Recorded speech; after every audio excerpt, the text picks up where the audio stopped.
All right, welcome back, chat. We are officially kicking off the first edition of You're Telling Me. Here we have, sorry, how do I pronounce? Is it Aquis GN or Aquis GN? My apologies. Aquis will be enough already, or you just Aquis. call me AGN by short if you think it's too difficult. That's not good. How are you, Richard Madison? I'll just give you a shout as well. City Skylines, how did that go for you? It's fine. Tomorrow I'll be trying maybe later this afternoon, 2 to 4 p.m. GMT plus 8, because I've seen that it's a good time where a lot of people are watching. So I do really enjoy playing city building games. What's your, what do you say is your, so what do you say, from the city games that you've had the opportunity to play before, what do you say these would be your favorite one? Actually, I think my favorite one would be SimCity 3000 in terms of a balance between simplicity and complication. Better be Unicorn. Although I must say that if you really want to get a head start, beginners, right, there is a very obscure SimCity game called SimCity Creator on DS, which I find is probably the most easy for beginners to start with, because it actually slowly handwalks you through the various eras and slowly builds upon what you get. The different buildings and functionalities. It's actually the first SimCity game I played back in like 08. That sounds interesting. So before we get to the main segment, so you want to tell the chat about yourself? Who are you? What do you do? And how often do you stream? And for how long have you been rootubing for? Okay, so my name is AGN. So I am an Android/smartphone VTuber from the year 21-23. At a time where nobody's really giving birth, so now Androids are being mass produced as cheaply and as widely as smartphones are today. So my main hobby is actually I'm also a tech YouTuber, so I do make some YouTube videos on old cell phone technology, and in fact I do have a cell phone collection of over 400 models from around the world. And besides that, I've been streaming for about a year or so, and thanks to, I'd like to shout out to Ollie Gamerboy over here, who is the admin's in real life friend who actually inspired me to do a bit of streaming. So hi there, Ollie Gamerboy. I know you're sleeping, but just like shout out to you.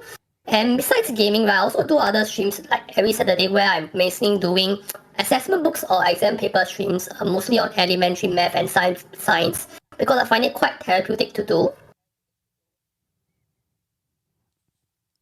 Interesting. And so, sorry, how often do you say you're streaming? How long have you been doing the VTubing thing for as well? For about a year. Although I actually got to know about VTubing long before that, like in 2016, 2017, when Kizuna I got popular, and I did follow it. But so until like 2023, I decided to take the plunge. Yeah, that's when I got into it as well, actually. So thanks for telling people a little bit more about yourself. So that being said, what's on your mind, homie? What you got for me? Okay, so speaking about, you know that I'm a cell phone collector, right? So I have some things to really talk about the state of the cell phone market today. So the first point is that, well, all the interesting players, all the brands, they have now all are now gone, in a sense, like brands like HTC, LG, Sony, they have either left the market or are nearly gone altogether. Yanko, you are from North America, right? So I'm pretty sure you might have seen some LG phones before. Like during their last year of operations, right? The LG smartphones, they were like truly innovative and what a wow factor, you know. So there was like this flagship called the LG V60 that had there was a very well featured, had all the functions you could want, and then not that's only that, you can actually buy an optional dual screen accessory. You plug it in and then instantly it becomes a foldable. And this is probably one of the best form factors to use for DS emulation. And not only that, they also had the second one called the Wing, where it's actually a smartphone with two screens. So you just twist the phone and it becomes a T shape, and you can have two screens in one. Actually, I didn't manage to get them when they were brand new, but I have since managed to purchase them on eBay, ship it to Singapore. No, just let the guests talk about whatever's on the mind. So what interests you about the state of the smartphone market specifically, that being said? I'm just basically lamenting that the state of the smartphone market is no longer as interesting to me as it was maybe like 10 plus years ago, because I must confess that admin has been a smartphone enthusiast for like many years, since probably 3 to 4 years old. Yes, I'm not kidding. So I have a very long memory when it comes to cell phones of all kinds, all sorts of shapes. It's kind of like the thing where, things used to be more interesting back in the early days of the technology, whereas after that, everything kind of gets like stripped down, and like the things that kind of made things interesting kind of just go out the window in terms of just general progression. So what is it about the cell phone market in particular then that interests you? Why do you consider this to be something that interests you specifically? Maybe it's because the cell phones all have different types of colors and finishes, different software, skins, operating systems, and sometimes you can find interesting quirks to talk and review about, which is the main purpose I have started my YouTube channel. And I also do for quite a lot of the very basically good a cell phone ones, such VTuber. as Michael Fisher or Mr. Mobile, who does When Phones Are Fun Features, which also talks about this kind of fun features in cell phones that are not so prominent today. Oh yeah. Are you familiar with a website like GSMArena? Yes, I've known them for like 10 plus years. I keep following the news from them and the reviews. Yeah, no problem. Mm-hmm. So what is it? So what kind of details do you want to give us about kind of the change of the cell phone industry? Like, as long as you gave us a general perspective that the phones just aren't how they used to be. And we've kind of seen they kind of all fallen into the kind of the amalgamation of I know like I'm an owner of a Samsung Z Fold 4 myself. Z Flip 4 myself, I should say. So I've gotten more into the I know we've gone full circle back into the flip phone category. But I've they've all, aside from that, they've all kind of gone back to the amalgamation of just like long slab of touchscreen kind of thing. So like like, is it more like the feature set kind of has diminished between like everything kind of just becoming this amalgamation of just one kind of form, or is it just like kind of how the different elements of it, different like feature set has been kind of pared down for the sake of it, not necessarily kind of trying to give the consumer something that they don't really want anymore, versus just kind of just pandering to what they actually do want kind of thing? Because I think at this point it's basically just like put a slab with a screen on it and slap a good camera on it and you're good to go, basically, right? Right, and actually also a lot of the useful features have also been removed over the years. Okay, so one of the most famous ones is obviously the 3.5mm audio jack, which, contrary to popularity, was not Apple being the first one who did it. But do you know this Chinese smartphone company called Oppo? They actually did do that back in 2014. Yeah, they removed the headphone jack for a very super slim smartphone called the R5, but nobody really started talking about it until Apple did it in the iPhone 7 in 2016. But what really grinds my gears the most personally is actually the removal of microsd cards on almost all the flagships nowadays. Samsung was the last one to do it in 2021 with the S21 series, and since then to me microsd is just a very big deal breaker to me. So I have so far made 2 phones in my main possession, which is the Sony Xperia 5 Mark V, the last flagship phones from a brand that still puts these things inside their flagships, and also a Galaxy A55, which also has a memory card slot. The highest end smart Samsung phone still with a memory card slot. Oh yeah, I think I had an S. Oh no, I guess my S20 did have one, but I don't think, right, because I went from S20 to Z Fold 4. I didn't actually buy. As I was gonna say, I was thinking of the S23, but I remember I just didn't have an S23 because the Z Fold 4 has an SD card slot, a micro SD card slot anyway, it's a SIM card tray. But I guess is that really not a flagship then? I guess at that point. Could you repeat that again? I thought the Z Fold 4 doesn't have memory card slot. The Z Fold 4, the Z Flip 4 has an SD card, but I was thinking like the use of the S21 I think was the last flagship that had an SD card slot, but then I couldn't remember. It was like the last phone I had before that was I think it was an S20, Because I thought for a minute the S23 was ringing a bell, but I realized I didn't have that one. I only have the Z Flip for it. I guess the Z Flip isn't necessarily a flagship, considering the flagship is the non-fold kind, right? Right. Right. Yes. Yeah. So this correct. So. So you're primarily, because Netcore is asking, are you mainly an Apple or an Android kind of user for your phones? Oh, actually, yeah, you can tell from my law and all that I'm mostly an Android user because the only really good thing iPhones are good for is maybe video capture and of course Face ID because there's no one in Android space want to actually afford the use of bigger bezels for Face ID. The closest one I did was its Honor, which actually does have the necessary hardware for 3D configuration, but the problem is that they my vtubing system went down, so sorry, the street. Okay, so yeah, so I spent like the past few days, I was like, because this month is Techtober, right? Last month That's very true. So I was basically I did basically live reacted to tons of Chinese smartphone launches live. And because I do know Chinese, so I did a bit of live translation on the fly as well. So okay, back to the topic about being an Android over iPhone user. It's partly because of a lot of things that iPhone can't do, particularly in terms of file management.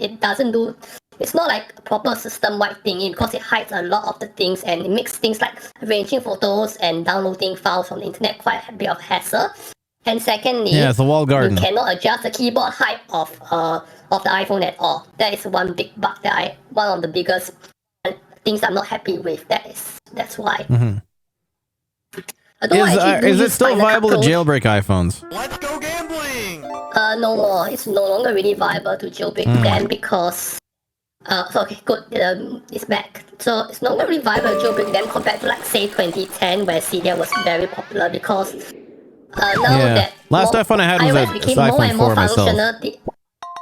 Added more and more functionality, and I feel like that people now put more of their personal lives than ever on their phones, like banking, all this. So it makes jailbreaking much less enticing as well. That's the thing. I know. Last iPhone I had myself was an iPhone 4, and I remember jailbreaking the hell out of that thing. I had then I got tired of it and I switched to Windows Phone briefly. Well.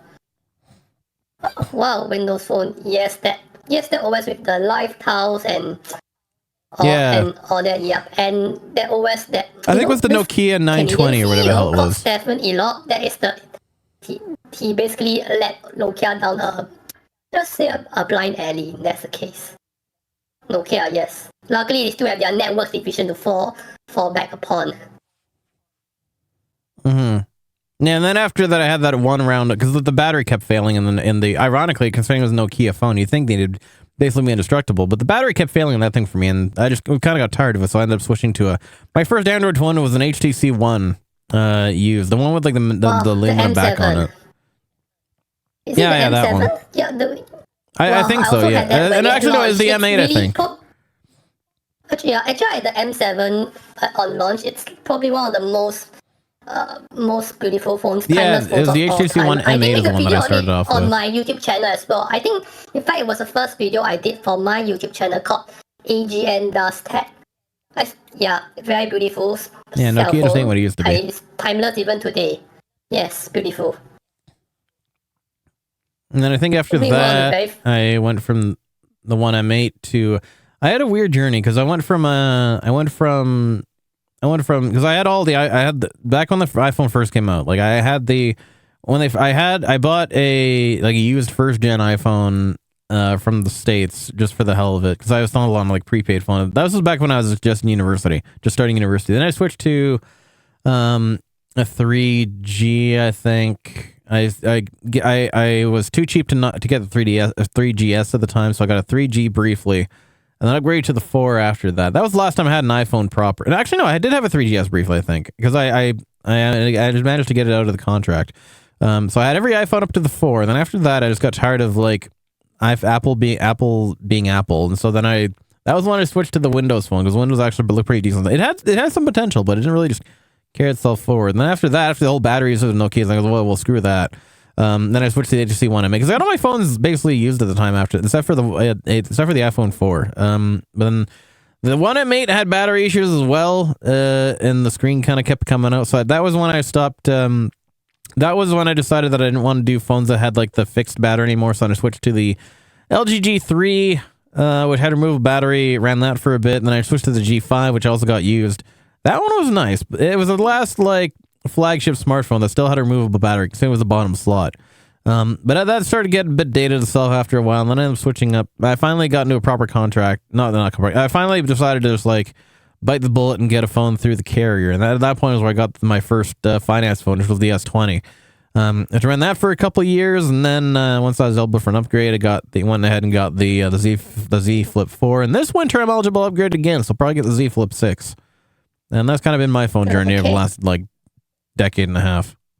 But that's when I ended up switching from iPhone to Android, and just running Android ever since. With a brief stint between of the Windows Phone for the 1 year, it was good. Okay, so actually speaking about response, right? So there's quite a lot of reasons why Windows Phone failed. So there's one prominent ex-Nokian analyst. He wrote a blog called "Communities Dominate Blogs." Maybe I'll just type it in the chat so that everyone can understand what I'm talking about. Dominate blog.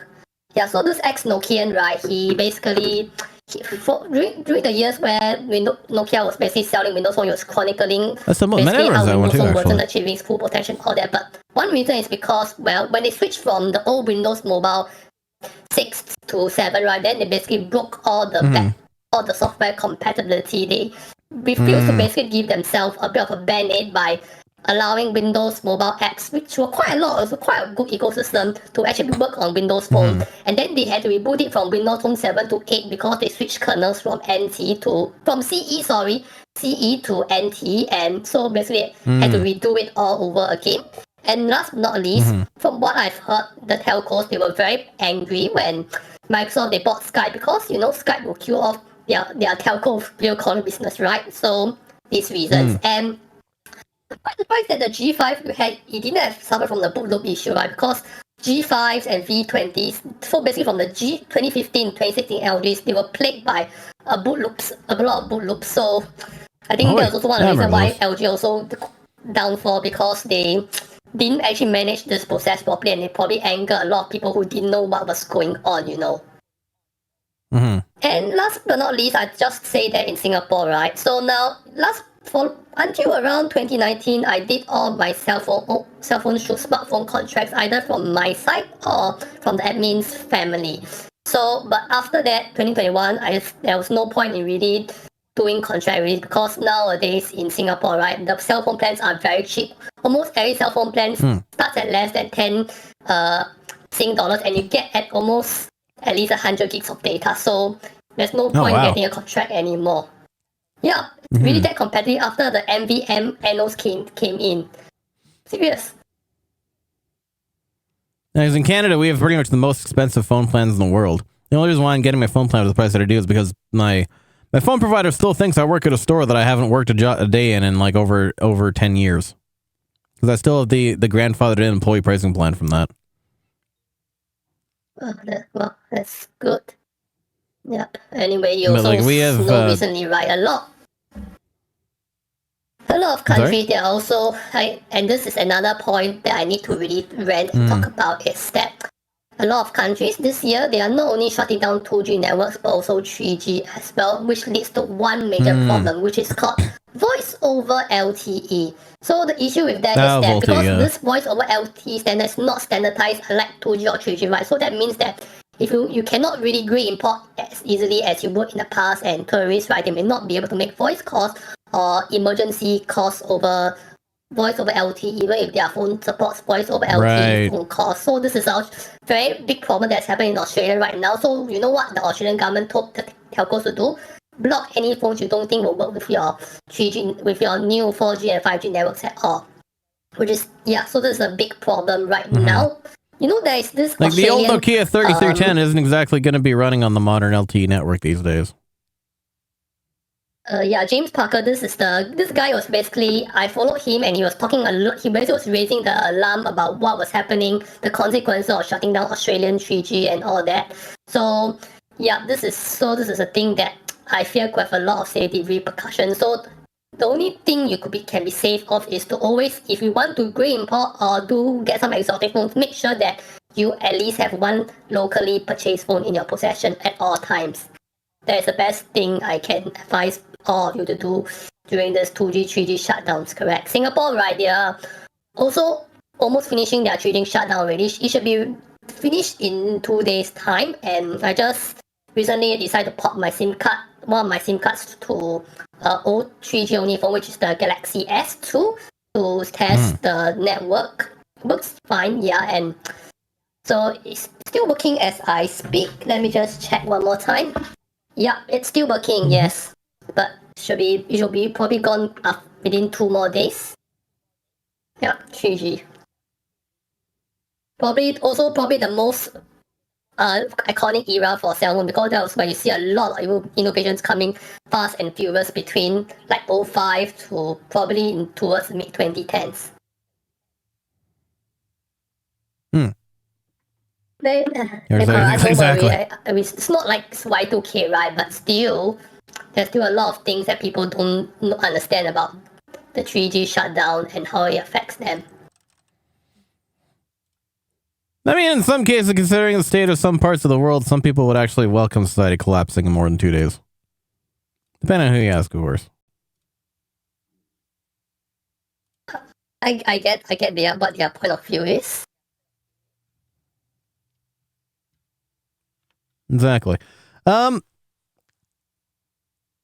what else is currently going on in the cell phone market? Especially because I know so with the kind of the degradation of the old 2G and 3G networks, a lot of stuff is kind of going by that. Like a lot of the older devices, like the old reliable devices, so to speak, kind of basically becoming unusable at that point. Especially, and I know this took 40 minutes to get to my grandmother recently, and don't see a point calling. Oh my god! Especially the state of our healthcare system in Canada, that I know for sure. The ambulance gets you there, but then you'd spend 8 minutes getting the ambulance, and then you spend 8 days getting actual care, or 8 hours, whatever, getting actual care for it. It's a mess, basically, so to speak. But so we still got a good 20 minutes. You got anything else you want to throw at me about the current state of the cell phone situation? Oh well, so the two big players, right, Apple and Samsung. A lot of people just don't like the Samsung mobiles. The head, his name is Roh Moon, or people just call him T and Roh, basically, because the perception is that he has only just been basically cutting costs by using a lot of hardware across successive generations and not showing any real innovations. I just give you a very good example, right? So I know that in Canada, you don't have access to all those top Chinese brands like Honor, Xiaomi, Oppo, Vivo, but I have the privilege in Singapore to do that, and I can tell you that the Honor Magic V3, you hold it in your hands compared to the Z Fold 6, it's absolutely no contest. The Honor V3, right, the Magic V3 just basically blows away in terms of in-hand feel. It's much lighter, doesn't feel as awkward, doesn't feel so skinny. And the camera's hardware is better, and you can use the stylus for both inner and outer screens. That's absolutely banger. And it's just a pity that not all the time you can get phones. Sometimes certain markets you don't get. For instance, probably the biggest is Motorola in Southeast Asia, where their phones are actually quite good, and I'm pretty interested in their H15, which has this very, very nice red color. I'm really a sucker for red, and it's just a pity that they're not really sold in Southeast Asia for quite some time. Is the Razr still a viable phone line? Yes. It's also affordable. They also, in the case, affordable as well. Yep. And sometimes it's arguably their cover screen might be more functional than the Samsung version.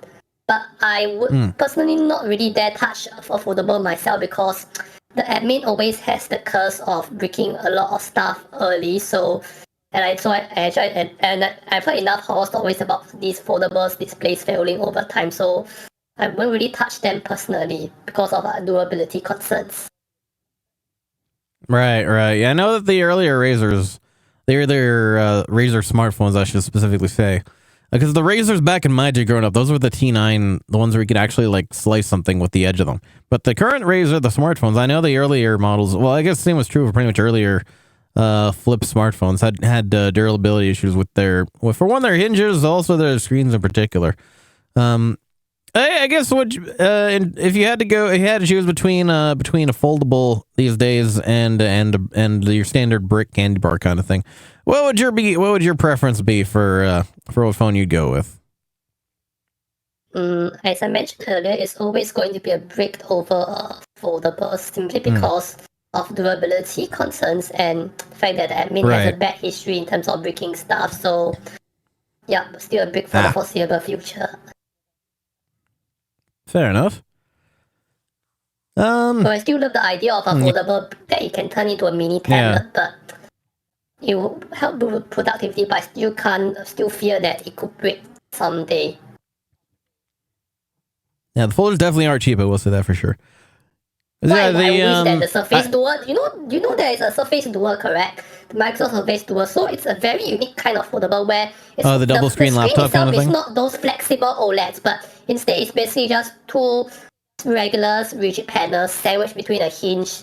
The LG V60, the dual screen accessory, is also kind of the same thing as well, which I will actually accept this compromise for a little more durability, Yeah, does it at least have like the Gorilla Glass on it and stuff? Gorilla Glass? I'm sure the Surface Duo must have Gorilla Glass and all that, but you can simply fold it and then just protect the screens. And the screens are rigid, so they are not likely to be susceptible to dust and bends. Yeah, because I know the biggest bane of the existence of my Z Fold 4 was the fact that the factory screen protector in the middle has become unsealed twice, and the first one was covered by a warranty, but for the second one they expect you to pay for it. But thankfully, because we're heading into like December in about a month, I'll be eligible to upgrade to the next one after that. So it's about the exact perfect time for that. I won't really need to worry about fixing that anymore, because I don't really throw away or sell my old devices. I kind of just keep them as backups, which most people probably should, because if your current phone, if anything happens to your current phone, it's nice to be able to just throw a SIM card into your old phone and just be good to go from there. But for me, I am prominently now that I've had the experience of it. I don't really discount that. I don't want to get test phones. Hey, I've seen that channel actually. It does all the drop tests and everything, and like drills into them and stuff. But like I personally, considering that I've now for all the time that I've spent with the Foldy phone nowadays, I personally.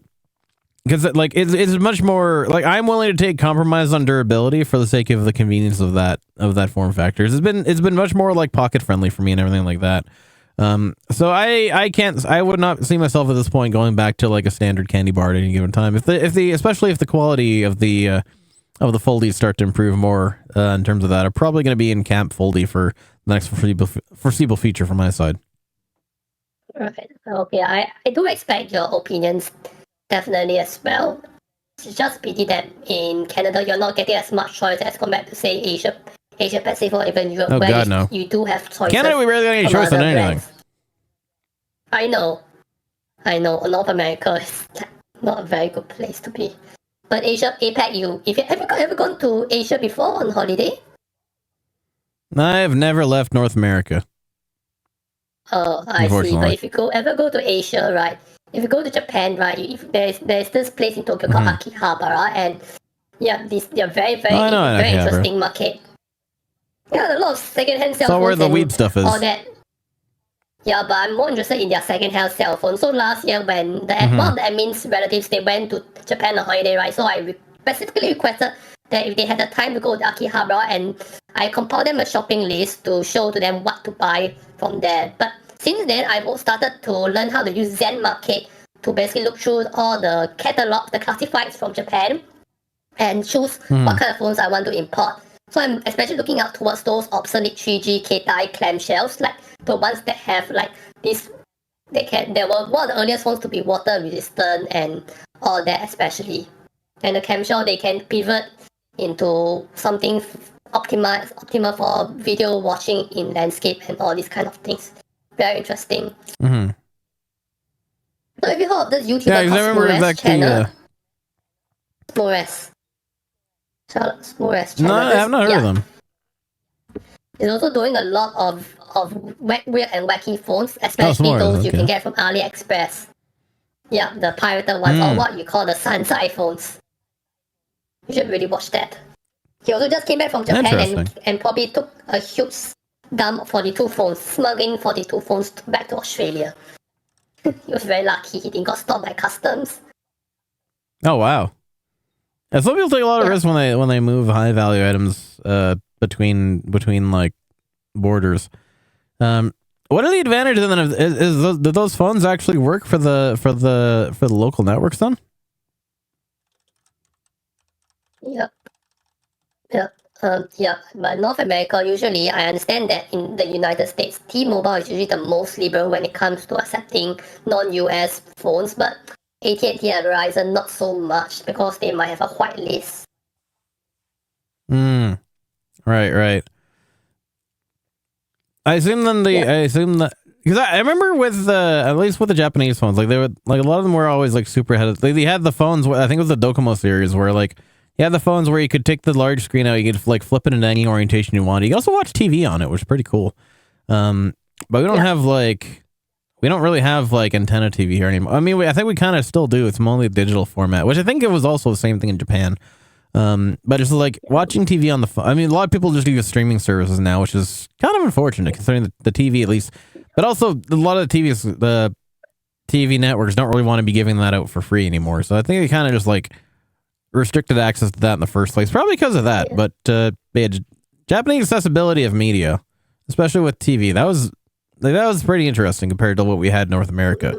I think I actually got my first like Sling box, like because I'm trying to basically being inspired by the ability in Japan to watch TV on the phone, which nowadays you can pretty much do anytime, but like just over data instead of over, actual. But then you also have to be subscribed to the app and everything. That's just a mess in and of itself. Right. So actually in Japan, their standard for this mobile TV standard is called 1 sec, and it doesn't just work on cellphones, but also other devices that have a 1 sec compatibility antenna installed. So in the initial years, right, I think it started sometime in the mid-2000s. They were all built inside the smartphone with those antennas. Until around the mid-2010s, then they decided that you needed to use a 3.5mm headphone dongle, which is always pre-bundled with the phones itself in order to use 1 sec. Then I think sometime in 2020 or so, then most of them basically just dropped the idea of having 1 sec altogether. Since now you've got so much 4G data, if you want to watch TV, right, you can just simply download that broadcaster app and just stream it on the go, which is in Singapore. This is also what happens as well with our local broadcaster. They also do have stream their TV channels over the internet over this app called Mi Watch.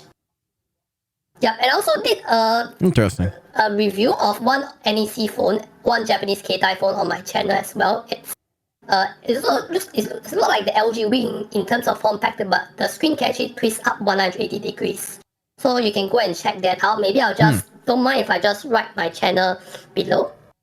I just write it down. Yeah, drop. I'll see if I can. I should be able to. Oh, okay, yeah, that's fine. That's great. Yep. I hope I have more time to cover other things. Yep, and I'm also doing. You got 10 minutes. Yeah, I spend a bit. Yeah, is there anything else like to the end? You can still have 10 more minutes. 10 more minutes, okay, sure. Anyway, 10 more minutes. What else do I want to say about cell phones? Yeah, so I also do, besides collecting the cell phones themselves, right, I actually, this year, I did reorganize them into like a series of cupboards and wardrobes. I sort them on roughly based on brand and, if possible, by eras, so that it's easier for me to retrieve and all that. And so one of the most useful things when you are collecting cell phones is a lot of them have removable batteries, right? So, but the problem is that a lot of them, they all use their own proprietary charging ports back then, which that was the reason why before the USB was standard. so revolutionary. Yeah, micro USB was such a revolution. And then after you had Type-C and all that, right? So there's some accessories where basically you can just charge the batteries externally, which does help a bit when it comes to collecting. Yeah. And then I always keep my batteries separate from my... but wireless charging is always going to be less efficient than cable charging, although it can be useful as a form of redundancy. Less wear on the port, especially if the charging port is broken. Yeah. Which what happened to my LG Wing that I bought from the eBay, so I can only now charge it by wireless charging. Yeah, and shout out to Ollie Gamer Boy for helping me purchase it. And okay, now I'm not just collecting cell phones themselves, but I also have collected cell phone pamphlets for like a very long time since admin was like 3 to 4, but the modern incarnation didn't really start until like 2013. So right now on my Twitter account I have scanned quite a lot of smartphone pamphlets over time. I do post them when I can, but I've stopped for a while because right now Internet Archive, where I upload the full res scans, right, they are at the moment not accepting of any new uploads. So once they accept new uploads, right, then I will restart the publishing of my smartphone pamphlets, the scans of them. Yeah. I don't know whether they will have any value to anyone else, but hope so in the future. Because now, the most important thing is they have value to you as well. Dying art, because a lot of some brands, they are really stopped bothering altogether, since now you have the internet to basically sort all things. But there are some countries like Japan in particular, they still love to put all these cell phone pamphlets as well, and in very, very big format, like almost the size of a regular magazine. Yeah, I went to Japan like twice and managed to get these. And these pamphlets like take up like 4 big boxes at home, so I have been trying to get rid of some of them, the not so essential ones. Take some photos, then after that throw them away or use them as scrap paper. But this will probably take years to complete because of other things to manage. Yep. Interesting. So you do all those pamphlet creation yourself? What did you say? Could you repeat? You do all the pamphlet. Do you produce all those pamphlets yourself? I collected them myself and I just scan them with a smartphone. A dedicated scanner just takes way too much time. Oh yeah. Understandable. Yep. So I guess in summary, right? So we're talking about how I'm just sad that all the interesting players like LG, HTC, Nokia, they all have left the stage. And usually when the company in the cell phone game starts to struggle, it's very, very hard for them to recover back. Incoming raid! Oh my god. Oh my god. Someday when I get Twitch affiliate. Yeah. I'm trying to gun for Twitch affiliate, but the only thing missing is having average viewers per Yes, thank you much for the raid. I'll get to you in a second. So I'm trying to improve this figure as well. So hopefully once I die, I can also have these kind of redeemables too. So besides the brands, there are also these features that have gone as well, especially 3.5mm jet microsd card slot that bugs me the most. And the fact that sometimes in your region, you don't always get the brands that you want. But so far, I still consider myself lucky to have the privilege of amassing such a big collection, you know. Absolutely. If you want to hold the thought for a second, we'll give you a second to do the closing in a second. But we just received a new raid from Aquis, so thank you very much for the raid. Much appreciated. What were you doing? You were doing Zookos. I saw that game came out. How did it go for you? It's something I've been tempted. If it's on sale, I might grab it because I know it is still kind of spooky season, so I might do that as well. But I hope you had a good, hope you had a run with Zookosis. Hope you had a stream as well. Thanks so much for entrusting your community. I do appreciate it. Also, welcome to natives. My name is Nyanpanvt, Taco Tertiary, calling Kecker, but then you're regular Friday YouTuber. Stream Monday to Friday, 7 a.m. 10 Pacific time. Sundays, 5 a.m. Pacific time. Sunday squad and Saturdays when I feel like it, which currently do now. And if you need to raid and run, feel free to do so. If you need to get that food and you get the 8 hours sleep, you need to get the rest every long night stream, then make sure to please do so. Don't be afraid to do so. No obligation to stick around. Same goes with the raiders as well. If you need to get the rest and the food and you as well after he says Zukosa stream, I definitely welcome the opportunity for you to do so. But if you exactly, but if you are interested in sticking around, by all means, I do appreciate it. But nobody's obligated to do so. But it's nice to see you as well. Thanks so much for trusting me with the community. Much appreciated. Hope you all enjoy your stay, enjoy your time, enjoy the rest of your weekend, whatever have you. And thanks again for the raid. Much appreciated. Now, Aquis, before we go, do you have anything that you'd like to say? Do you have anything you'd like to close off with before we end the segment? Right. Well, so the last comment they say are you the next NNM? Allegedly. I did grow up listening to this music. Yeah. I mean, this is like a job of me, so everybody just follow me. We need a little controversy because it feels empty without me. Exactly. Okay, so right now it's almost 3 in the morning in Singapore, so I'd just like to say thank you for giving me the opportunity to just share a bit about my passions about tech and the way that I'm not always happy about it, and hopefully you can just check out my tech channels as well and follow me as well as I'm trying to gun for Twitch affiliate. So Twitch affiliate. Hopefully, give them a shout out as well for that. However, I'll be able to get a niche because I'm one of the very few VTubers who I think has found a niche in the conversion between smartphone technology and VTubing. Yeah, because I've also been following a lot of these big channels like MKBHD, Mr. Mobile for many years already. So hopefully, I can be a Chinese example as well. And as a fellow Barbini cool, right? Because I am not confident, don't really like showing my face or my voice. Hopefully, I can also be a good example as well. Thank you. Absolutely. Opportunity for everybody. Thanks for time to sleep. Right, so I need to sleep already. I mean, I'm staying up. I guess 3 a.m. there makes sense. So late just to be able to talk to you. Because it was a privilege to do so. Thank you so much. No, pleasure having you on. I appreciate that you took time to do so. Yep, and I'll feature this on my YouTube channel as well. Thank you. Excellent. Looking forward to seeing you there as well. Aquis, thanks so much again for joining me for today. It's a pleasure again to speak with you today, and thanks so much for the opportunity. Thank you for taking some time out of your day, out of your weekend, for joining me here today. Nice to meet you as well. Hope you have a great rest of your weekend, and we're looking forward to seeing you again next time when we do. But for now, stick around, chat. We'll be right back. We're going to be not quite ending this yet. I think I might have some little bit next planned after that, so stick around we'll be back in about 5 minutes, but for now, if you need to get some water, get some food in you as well, make sure to do so. If you need to get the bathroom break in you too, please take some of your. So we'll be back in about 5 minutes. Stick around, chat. We'll be right back. Kicking off your workday with a fresh-baked feline frenzy. You're watching and listening to Nyongo Bongo Dongo. Now let's get this bread.